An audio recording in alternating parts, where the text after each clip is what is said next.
नमस्कार। आप public news TV देख रहे हैं और पब्लिक न्यूज़ टीवी पर मैं हूं देवकीनंदन मिश्र। पब्लिक न्यूज़ टीवी पर हम ताज़ा तरीन खबरें आपके सामने लेकर के हाजिर रहते हैं और पॉलिटिकल एनालिसिस जो है हम करते रहते हैं। आज हम बात करेंगे तहब्बुर्राना की। अमेरिकी सुप्रीम कोर्ट ने 26/11 मुंबई हमलों के दोषी तहब्बुर राणा की भारत की प्रत्यर्पण रोकने की याचिका खारिज कर दी। राणा ने भारत में प्रताड़ना का हवाला देकर स्टे की मांग की थी, लेकिन कोर्ट ने इसे अस्वीकार कर दिया है। अब उसके भारत भेजे जाने का रास्ता पूरी तरीके से साफ हो गया है। दरअसल तहब्बुर राना जो अमेरिकी में रह रहा है और अमेरिकी कोर्ट से लगातार वो कोशिश कर रहा था कि उसे भारत न भेजा जाए। लेकिन कल अमेरिकी कोर्ट ने जब सुनवाई करी और सुनवाई करने के बाद ये फैसला दिया कि उसे रोका नहीं जाएगा, मतलब स्टे नहीं दिया जाएगा। आपको बता दें कि भारत और अमेरिका के बीच जो प्रत्यर्पण संधि है वो काफी पहले से है और उसी के तहत तहब्बुर राना को भारत लाया जा सकेगा। आज के इस कार्यक्रम में हम बात करेंगे कि तहब्बुर राना है कौन, तहब्बुर राना का 26/11 के हमले में क्या रोल है, आखिर वो यहां से भाग करके अमेरिका कैसे चला गया। आपको बता दें कि 26/11 में, मतलब 26/11 में एक हमला हुआ था जो देश का सबसे बड़ा आतंकवादी हमला कहा जाएगा। इसमें कई जगह पर सीरियल बम ब्लास्ट हुए थे और उसमें 100 से ज्यादा लोग मारे गए थे। तहब्बुर राना इसी मामले में आरोपी था और तहब्बुर राना ने अमेरिका में काफी दिन से एक याचिका दायर कर रखी थी, कोर्ट में भाग दौड़ कर रहा था कि किसी तरीके से वो भारत जाने से बच जाए। तहब्बुर राना ने जो ताजा याचिका दायर की थी अमेरिकी सुप्रीम कोर्ट में, उसमें उसने कहा था कि उसके प्रत्यर्पण पर इमरजेंसी स्टे लगाया जाए। उसने यह दावा किया था कि अगर उसे भारत प्रत्यर्पित किया गया तो वहां उन्हें प्रताड़ना झेलने पड़ेगी और वे वहां ज्यादा समय तक जीवित नहीं रह पाएंगे। तहब्बुर ने यह भी तर्क दिया था कोर्ट में कि वो मूल पाकिस्तान के मुस्लिम हैं और इस कारण उनके साथ भारत में भेदभाव किया जाएगा। उन्होंने ह्यूमन राइट्स वॉच की 2023 की रिपोर्ट का हवाला भी दिया था, जिसमें कहा गया था कि भारत में धार्मिक अल्पसंख्यकों विशेषकर मुस्लिमों के साथ भेदभाव किया जा रहा है। याचिका में यह भी कहा गया था कि भारत सरकार निरंकुश होती जा रही है और ऐसे में उसे भारत को न सौंपा गया जाए, अगर सौंप दिया गया तो उसकी जान को खतरा होगा। इसके अलावा तहब्बुर ने अपनी गंभीर स्वास्थ्य समस्याओं का भी जिक्र किया और बताया कि वे पार्किंसन जैसी गंभीर बीमारी से जूझ रहे हैं। तहब्बुर ने आग्रह किया कोर्ट से कि उन्हें ऐसी जगह प्रत्यर्पित न किया जाए जहां उन्हें धार्मिक और सांस्कृतिक आधार पर निशाना बनाया जाए। ये बहरहाल सुप्रीम कोर्ट ने सुनवाई के बाद तहब्बुर राना की इस याचिका को खारिज कर दिया और इस याचिका के खारिज होने के बाद अब ये पूरी तरीके से साफ हो गया है कि तहब्बुर राना कभी भी भारत लाया जा सकता है।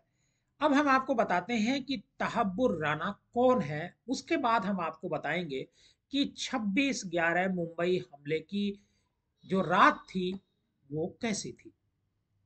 दरअसल तहब्बुर राना का जन्म पाकिस्तान में हुआ था। तहब्बुर आर्मी मेडिकल कॉलेज में पढ़ाई करता है और पाकिस्तान की सेना में डॉक्टर के रूप में 10 वर्षों तक सेवा देता है। हालांकि तहब्बुर की रुचि इस पेशे में न होने के कारण उसने ये नौकरी छोड़ दी और वो कनाडा चला गया।